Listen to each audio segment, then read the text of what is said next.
ಇವನ ಜಾತಕದಲ್ಲಿ ವಿದ್ಯೆ ಇಲ್ಲ.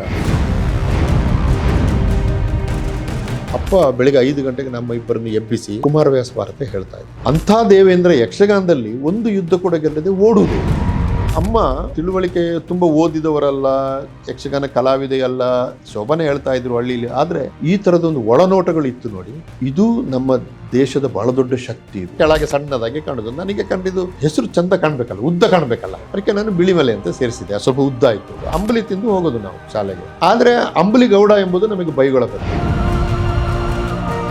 ನಾವು ಯಾರು ಅರ್ಜಿ ಹಾಕಿ ಒಂದು ಜಾತಿಯಲ್ಲಿ ಹುಟ್ಟಿಲ್ಲ, ಆದ್ರೆ ಹುಟ್ಟಿದ್ದೇವೆ. ಜನ ನಮ್ಮನ್ನು ಆ ಕಮ್ಯುನಿಟಿಯಿಂದಲೇ ಗುರುತಿಸ್ತಾರೆ, ಹುಡುಕಿ ಗುರುತಿಸ್ತಾರೆ. ಸೀತೆ ಕಾಡಲ್ಲಿ ಏಕಾಂಗಿಯಾಗಿ ಇರುವುದನ್ನು ಅವರು ವರ್ಣನೆ ಮಾಡುವಾಗ ನಾವೆಲ್ಲ ಅಳುತ್ತಾ ಇದ್ವಿ. ಈ ವರ್ಷದ SSLC ಅಲ್ಲಿ ಕರ್ನಾಟಕದಲ್ಲಿ 1,62,000 ಮಕ್ಕಳು ಕನ್ನಡದಲ್ಲಿ ಫೈಲ್ ಆಗಿ. ಪಂಪನಂತ ಒಬ್ಬ ಕವಿ ಇದ್ದಾನೆ, ಕವಿರಾಜ ಮಾರ್ಗದಂತ ಒಂದು ಕೃತಿ ಬಂದಿದೆ. ಈ ಕನ್ನಡ ಭಾಷೆ ಎಲ್ಲ ಓದಿದ್ರೆ ದಡ್ಡ ಅಂತ ಈಗಲೂ ಉಂಟದು. ಕನ್ನಡ MA ಮಾಡಿದ್ರೆ ಪ್ರಯೋಜನ ಇಲ್ಲ, ಇಂಗ್ಲಿಷ್ MA ಸ್ವಲ್ಪ ಪರವಾಗಿಲ್ಲ. ನನ್ನ ಮತ್ತು ದೇವರ ನಡುವೆ ಭಾಷೆ ಕಾರಣವಾಗಿ ಒಬ್ಬ ಪ್ರೀಸ್ಟ್ನ ಅಗತ್ಯ ಇತ್ತು. ವಚನಕಾರ ಏನ್ ಮಾಡಿದ್ರು, ದೇವರಿಗೆ ಕನ್ನಡ ಕಲಿಸಿದ್ರು. ಅಕ್ಕ ಕೇಳವ್ವ, ಲೇ ಅಕ್ಕ ಕೇಳ, ಹೇಳ್ತೀನಿ ಕೇಳು. ನಂಬಿ ಕರೆದರೆ ಓ ಎಂಬನೇ ಶಿವನು, ಶಿವನಿಗೆ ಓ ಕರೆದರೆ ಓ ಅಂತ ಕನ್ನಡದಲ್ಲಿ ಹೇಳ್ತಾರೆ. ಕನ್ನಡ ಮಾಧ್ಯಮದಲ್ಲಿ ಹೇಳಬೇಕು. ಇಂಗ್ಲಿಷ್ ಅನ್ನು 1ನೇ ಕ್ಲಾಸಿಂದಲೇ ಒಂದು ಸಬ್ಜೆಕ್ಟ್ ಆಗಿ ಹೇಳಿಕೊಡಿ.